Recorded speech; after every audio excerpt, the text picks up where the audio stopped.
Start streaming. All right, let's do this.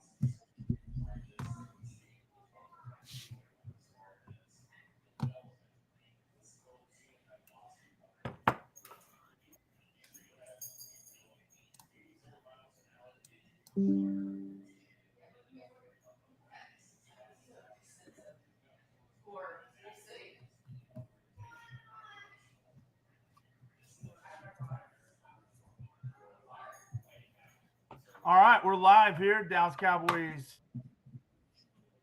Gridiron Grind, Sports. Holy cow, Jimmy. What was that? Dude, we looked like we forgot the Cardinals, like, were a professional football team as well. We looked like we thought we were playing the Stanford Cardinals.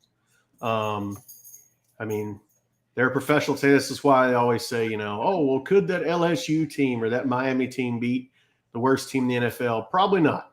The strength, the NFL guys, worst team in the NFL. It just, like I said, so frustrating. We should have wiped the floor with them. Penalties, pre-snap penalties killed us. We didn't execute. Dak throws his first interception of the game. I mean, they had a great plan for Micah Parsons too. Other guys I thought stepped up. We just didn't. I don't know, man. It sucks. There's a lot to talk about. I mean, that was expecting that. Honestly, I was expecting another pretty comfortable win. I thought the Cardinals might have been the worst team in the league. They're a little bit better than I thought, but to a lot. I mean, there's so much to get into. We're live here on the Gridiron Grind Sports post-game show. Cowboys look. Get your comments in. I know there's a lot of people who's been texting me. Got a lot. Put them in the chat here on YouTube, and we'll get to them. And we got a couple rolling in. Get your comments in on the chat, and we'll talk about in this disastrous loss. You have the defense up over 200 yards rushing. You have the penalties, which with 13 penalties for 107 yards.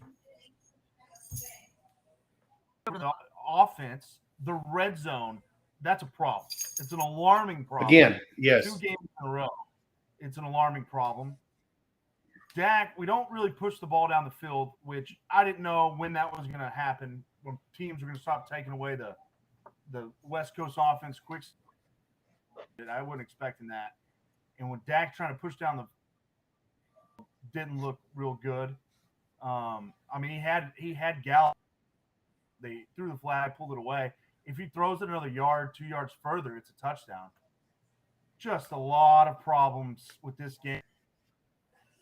Wasn't expecting it. Cowboys lose 28-16. So what do you want? We got the rush defense, penalties. I mean, there's a lot to get to. And, 15 minutes after the game. We'll cover it at length. And Dallas Cowboys NFL pod, which comes out on Thursdays. Man, the pre-snap penalties putting us behind the chains, I mean, that kills you. I don't care how good you are. And that was super frustrating. The most frustrating thing to me was how lost our defense looked. You see Parsons out there kind of, guys, what are we doing, but hats off to Arizona. Like I said, they seemingly had a great plan to take Micah Parsons away. Only had one sack. Really, to him. Just took him out of the game plan. And Lawrence kind of showed up with Digizua, but it just their scheme. They executed their scheme to perfection. Like we said, James Conner had a day. They were able to put guys into places, use pulling guards. They had more in the backfield, had a big touchdown.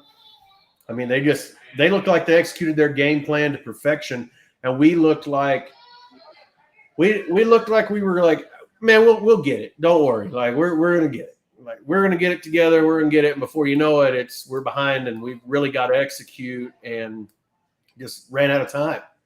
You know, we never looked like we were in control of the game. No, we never were, not from the start. The Cardinals, give them credit. I mean, they hit us in the mouth from the jump and basically let it know, hey, you know, on the ball down your throat, and we're gonna score some points on your defense. I mean, more points and more rushing yards in the first half combined. Think about that. I mean, I was a little stunned watching that first half by our defense. Yeah, I couldn't believe it. I thought, man, and you know, Bland. I mean, we miss Diggs being absent, and the O-line guys being absent. I don't think is what cost us this game, but we'll stick to the defense side of the ball. Like not having Diggs his absence was notable. His absence was notable on some of those plays, and I'm just like, Diggs would have made the play. Or it wouldn't have been a broken play, and you hate to see how good our defense was playing when we were healthy and everybody was whole, and then one guy goes down and it's like the wheels fall off, and you know it's supposed to be next man up, but now it's like I don't know. I mean, I'm not giving up, I'm not cashing it in. It's just super frustrating when you have a team that you should wipe the floor with, a great, you know, statement momentum win, just keep things rolling, and then you just go the wrong way down a one way and get in a head-on collision. All right, well, let's get to some of the comments in the chat, into some of your questions. YouTube, Gridiron Grind Sports, live Dallas Cowboys post-game show. Cowboys lose to the Cardinals 28-16. This video is recorded, so if you don't get to it live or want to watch it back, it automatically uploads to our YouTube channel. You can view the post-game show only on the YouTube channel, but our podcast, College Football One, comes out on Wednesdays at noon on both Apple Podcasts and YouTube, and all Cowboys NFL podcast on Thursdays comes out Apple and YouTube. So questions, and I mean, kind of not to the surprise, the first couple comments are about Prescott. Gabe Terrell, Dak forced too many throws into tight windows. And then here's one, George Leonardo. When is it time to bench Dak? The first one, yeah, I agree. Dak forced way too many throws. I think the Cardinals were definitely setting on underneath passes that the Cowboys have been accustomed to. McCarthy's new Texas Coast offense is basically the West Coast offense, just get the ball out quick, short throws. And the Cardinals were sitting on that, and I think they knew it was coming. And, yeah, Dak forced some stuff, and we went there. As far as benching Dak, whoa, let's pump the brakes. I mean, 2-1. I mean, no one's going to sit here and say Dak's the Patrick Mahomes category. But I don't – as far as blame goes, Dak's might not be in the top 5. He's definitely not in the top couple. I would say the rush defense, number 1. You can't let the Cardinals, team in the league, you can't let the Cardinals run for 200 yards. Second, the penalties. I don't care who's playing. I know we have 3 backup offensive linemen, but good disciplined football teams don't commit 13 penalties in a football game. Right. That would be 1 and 2. Red zone, I put a lot of that on McCarthy. I thought his red zone play calling, especially on first and second down, were horrendous. He put Dak, and Dak, don't throw the interception in the game, but you put him in difficult third down and longs, third and goals in the red zone where everybody knows we're going to throw the football. You didn't make it easy on him. Now, Dak, should he be? I mean, should make better decisions, be more crisp with football. But again, he is who he is. I mean, he's in year 7.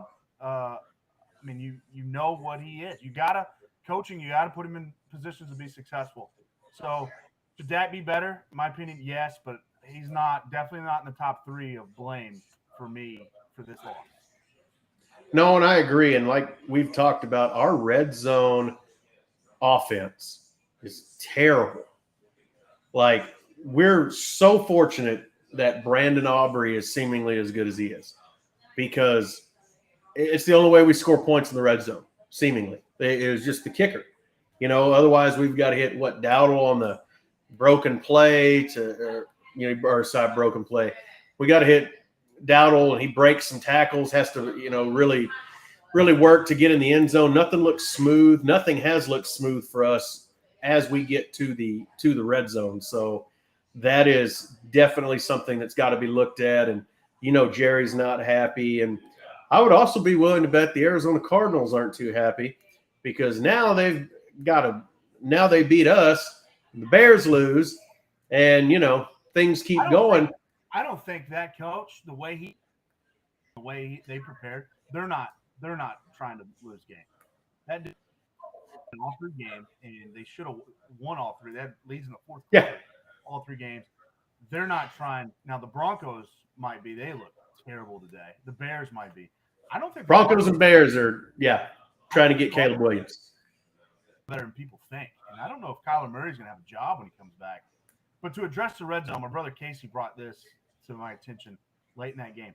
The last 2 games, the Cowboys, he brought this one. The Cowboys had 5 trips to the red zone this game, 6 points. You're averaging basically just over a point a trip to the red zone. That's just awful. That's atrocious. In the last 2 games combined, we've been to the red zone 11 times, scored 3 touchdowns. I mean, that's just terrible. Yeah. You can't win football scoring 3 touchdowns and 11 red zone trips. And even if the defense gets back to form next week, I don't see the red zone. That's a problem, and it's an alarming problem, I think, moving forward. That's a huge problem. You've got to be able to score points in the red zone. I mean, it just football 101. You look at, good teams, just good teams, not great, not superior, elite, good teams have a higher score ratio than that in the red zone. 30%, 40% even. Like, we're not even anywhere close. And it doesn't look like – I know there's no creativity. I definitely thought Kellen Moore tried to overthink and do a whole bunch of cute stuff. The Cardinals actually looked like us on that play where it was like a wide receiver reverse and then a pitch back to a pass back to the quarterback. And that's some Kellen Moore stuff. But I'm not saying we need to get that creative, but there's something about our red zone offense that teams, defensive coordinators, look at Jalen Hurts. He night and day looks like a completely different quarterback. Defenses in the NFL, these coordinators at this level are good enough. They can figure you out. And brand new offense, somebody like Jalen Hurts, that takes about a year, maybe 2 years. After about 2 years, coordinators can figure you out. I think that's what we're seeing with Hurts. And there's something we're tipping off or something that they've got us figured out in not even 2 years. We're talking 1 season, 3 games. Our red zone offense is absent. And I think coordinators they've got our number. So he's got to change something up. Like I said at the beginning of this postgame show, the play calling on first and second down, it's terrible. He ran it on first down every time when it was goal to go. We got hardly any yards, 2 to 3 yards. And then a lot of times, I think he ran it on second down 4 of the 5 trips today. And then you're looking at 3rd and 7, goal to go. This puts Dak in a bad spot. Not making excuses for Dak because he's not great down there either, but it just puts us behind the chains and doesn't allow us to be as successful as we could be. And so I think the play calling has a lot to do with the red zone problems. Also, Jess Terrell, he has a good point here. Didn't know this stat. He says, we always lose to the Cardinals. We've lost to the Cardinals. Cowboys have 6 out of 7 times dating back to 2008. Now, I know a couple years ago, Kyler Murray came into AT&T Stadium, beat us up pretty good. So we've lost 6 of the last 7 times to the Cardinals since 2008. That's not – because the Cardinals, they've been good for 1 or 2 of those years since 2008. They had Kurt Warner, a couple years with Kurt Warner, Super Bowl, and then, they've had – year here and there, but for the most part, they have not been good in that time frame, and we've lost 6 of the last 7 to them. Yeah, and like you said, some of the very few of those Cardinal teams were good. So we lost to about the Cardinals that we played today, and I don't know, man. I think we just come in. We just didn't look prepared. We didn't look like we took it serious at all. Like there was no urgency. We were off our game. We didn't execute, man, and it looked like we were like, oh, we got it. Oh, that's just a couple points. I had a Touchdown. No comment. big deal. Ken And Elkind, one of our good listeners up in Philadelphia, he made a comment. He said they're just reading their press clippings. They probably thought we're going to run in here. We're playing the Cardinals. We can just roll out there and we're going to beat them. No, learned very quickly in the NFL that ain't going to work. I don't care how good right. you are. I mean, this league has too much parity and the Cardinals a lot better than I think a lot of people think. Yeah, they went from, arguably the worst team in the league, like you said, like I'm not saying they're going to be like they're not making the playoffs. They're not a very good football team. But if any team approaches them or any team in the league like we did today, the Cardinals will beat you, especially if they execute the running game like they did. Josh Dobbs is not a dynamic quarterback, but the Cardinals did what the Cowboys did. And this is, I think, the point you're trying to make with Dak is the Cardinals didn't put Joshua Dobbs in a whole lot of bad situations. They knew what they had, and they said, okay, we've got to – what he does good, let's try to do that, and let's stay away from the other. Whereas, like you said, 3rd and 7 in the red zone, we know what Dak can do. We know what he can't do. 3rd and 7 in the red zone is not his cup of tea. No. So you would think we would try to keep him out of those positions and 3rd and long and really putting it on him also, to really be dynamic and make a play, but he's not that guy. We got to find a way. I mean, back when we had Des Bryant, you knew you could go to Des Bryant in the red zone. We got to find a way. CD Lamb's going to be our number one option. We got to find a way to get him the ball in one-on-one situations in the red zone. And I don't think we attempted that today. I know we tried with Gallup, and Gallup had a great game. But if CD Lamb, you're going to pay him like he's your number one. You're going to treat him like he's your number one. He's got to come through for you in the red zone. You got to find a way to get him the football. There's a couple of comments. Get your comments in. Like 5 more minutes left here on the Gridiron Grind live post-game show. Dallas Cowboys lose to the Cardinals 28-16. A couple more comments I want to address, but get them in. You got about 5 minutes. One, what do you think McCarthy not kicking the field goal that one time down in the red zone? I believe we were down 8 at the time, and he did not kick the field goal. We went for it on 4th down. We did not get it. That game, again, defense can hold the field goal. You still be a one-possession game. What do you think about McCarthy not taking that field goal and going for it on 4th down and coming up short? I think it just goes back to the mindset that, like our friend from Philly said, I think that's more of a we got this, guys, like we can gamble. When it's the NFL, you take the points. I don't care who you are. You take the points. And we should have took the points, in my opinion. Like you said, 8, still a one-possession game, down 5, but you take the points. I agree.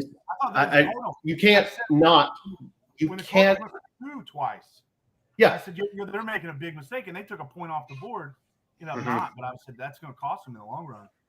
Yeah, you take the points every time. To me, I don't see the point in going for it there.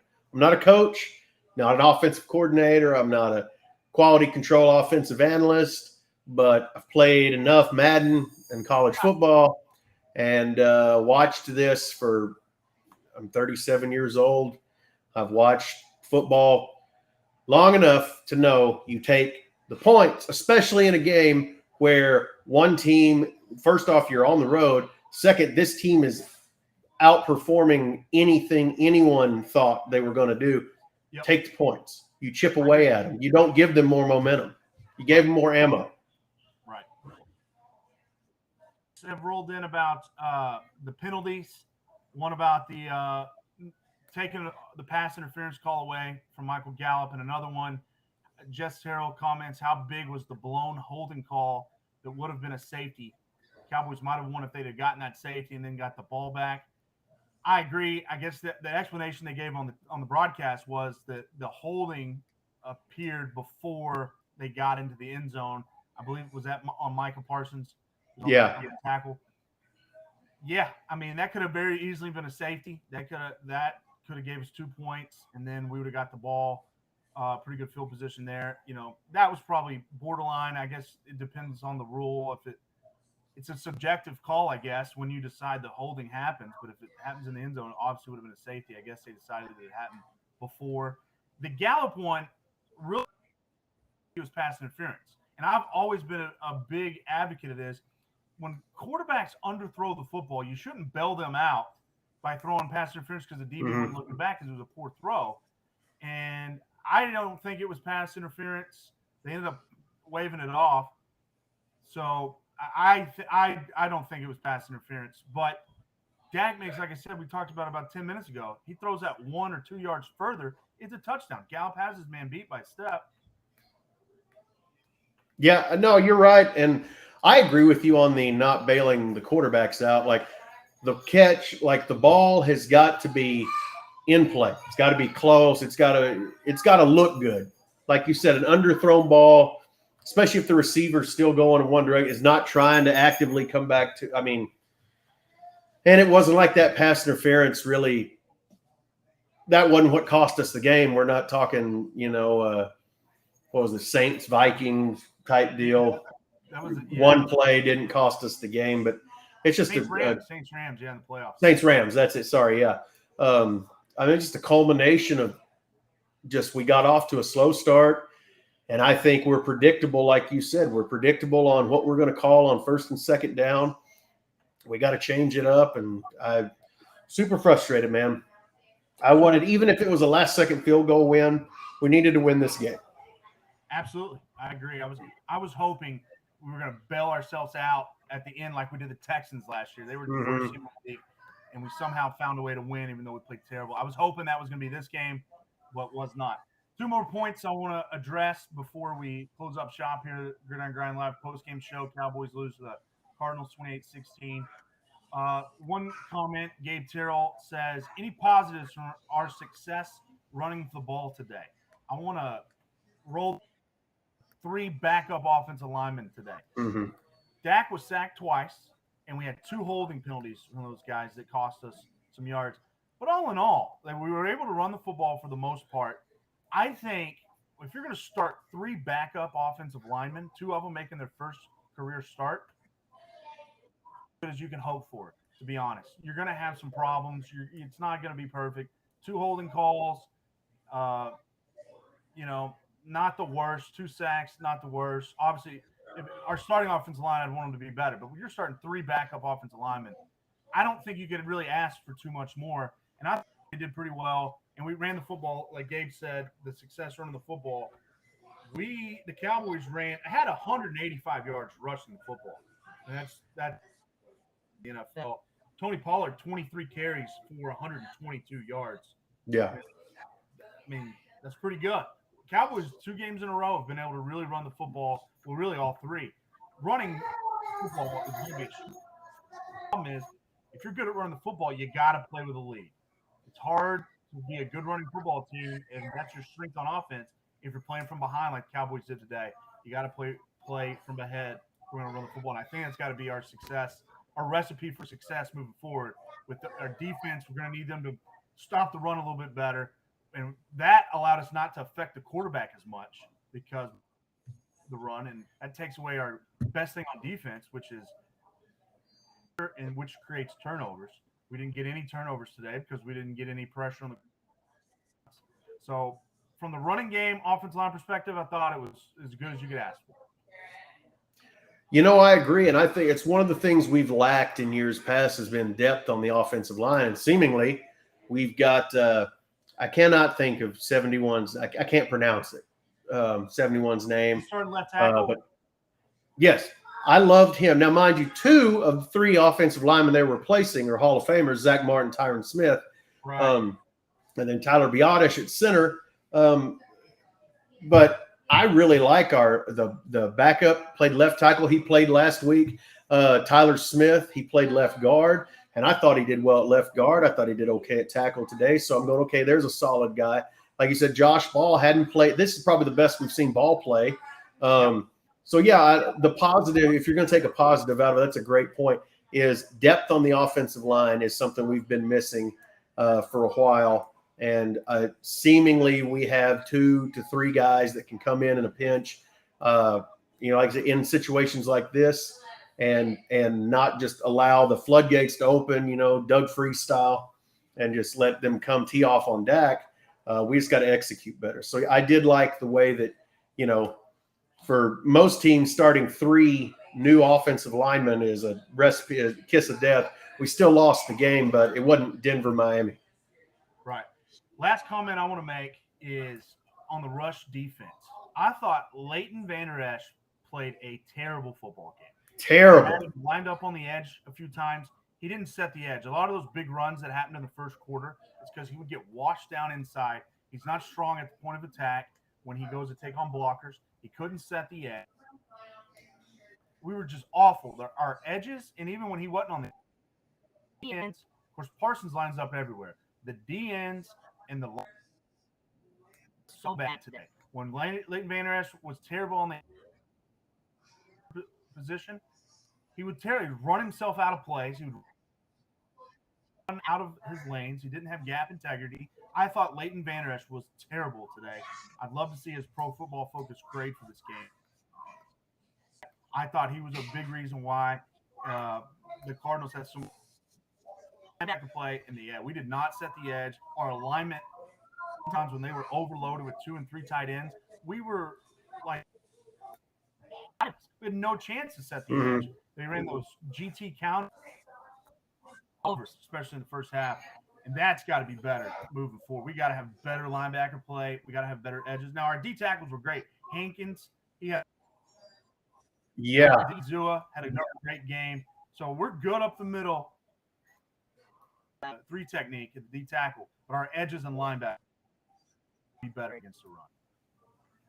You're right. This is probably the worst we've seen Vander Esch play in the last 2 years. I mean, golly, last season I thought he played great. This season so far he had played great. And you're right. He was always taking himself out of the play. He was overrunning this, overrunning that. Fowler does this almost every game.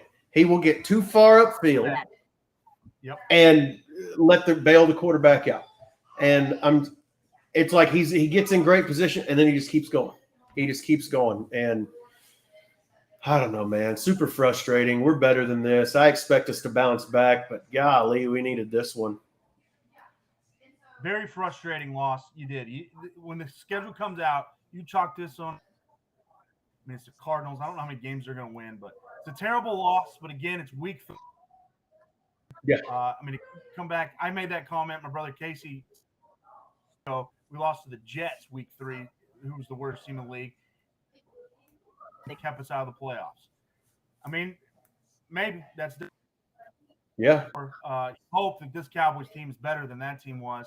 And so we'll see. I think that was in like 2019 or 2020. That might have been Sam Darnold. That was the Sam Darnold Jets. It might have been 2019. I think that was Jason Garrett's last year. So we'll see. I mean, it was a terrible loss. Lose to the Cardinals 28-16. Be sure and join us this week. We'll have a depth on our Cowboys NFL podcast around noon. That comes out on our YouTube channel right here and also on Apple Podcasts. And then on Wednesday, we were pretty good in our college football bets this week. Wednesday, college football podcast comes out. You don't want to miss that as we go into depth. What a weekend of college football it was this past weekend. So we'll talk about that on Wednesday and the games this week. Thursday, we'll cover more in depth about the Cowboys' loss. And big game next week is the Patriots. Because the week after the Patriots, you play the 49ers on Sunday Night Football. You got to get things right and corrected because Bill Belichick will expose you if you don't. And so next week becomes a huge game now. Host Patriots. Yeah, you're right. Bill Belichick he takes what you do best, and his whole scheme is to take that away, and you're going to find something else to beat him. So, like you said, we got to get it figured out because then, like you said, 49ers come to town, and that's kind of the measuring stick right now in the NFC is the 49ers. You got to go, okay, how good are we compared to them? You would like to be undefeated, but one of the positives, is now we've got something to work on, right? It's like, if you're undefeated, like the Patriots, you got to get that loss out early. What happens? You go undefeated, you lose in the Super Bowl, right? Yeah, you get the loss out early, you got something to work on. So I'm hoping that's our getting the loss out of the way early. But golly. Also, get over to gridirongrindsports.com, subscribe. I'm going to have a post on Coffee with Krita. I'll have a post tomorrow morning. It'll come out 7 a.m. Central, recapping college football and also my thoughts on paper about the Cowboys. A lot of what we've covered here, but also just more what we'll talk about in our podcast coming this week. So check us out, gridirongrindsports.com. We have blogs coming out constantly. You can get our podcast schedule, all our links, everything we do, gridirongrindsports.com. Also, our Apple Podcast and YouTube channel is where our podcasts come out. Cowboys lose Cardinals 28-16, 2-1. Eagles play tomorrow night. Maybe they'll lose to the Buccaneers. Doubt it. But anyway, that's where we are, 2-1. We'll be back next week after the game with the Patriots. I believe it's another 3:25 game. It is. So we'll be on about within 5 minutes after the game. We try to get on. So join us next week again, gridirongrindsports.com, and check out our college podcasts on Wednesdays and also our Cowboys NFL podcast Thursday. Jimmy, final thoughts, buddy, before we sign off. Man, just disappointing. Disappointing. We're better than this, and I think we know we're better than this. I expect next week we'll see a lot more effort, and I think we'll look a lot. I think we'll look a lot better. I know we had better look a lot better, because otherwise we're going to go 0-2. We're going to end up 2-2 because Belichick will beat us and not look back. So you got to get it corrected this week, because Bill Belichick is going to expose our weaknesses. Yep. He's going to be ready for the short passing game. He's going to frustrate Dak. Dak's going to he's going to really have to step up, and we have to have a good game plan. And the defense, the Patriots are going to want to run the football. They're going to expose us. We got to get that. A lot to get corrected this week. We'll talk more about it on our podcast during the week. Thanks for joining us here on the Gridiron Grind Sports Live post-game show. Dallas Cowboys lose to the Cardinals 28-16. We'll see you next week after the Patriots. Thanks for joining us. See you guys.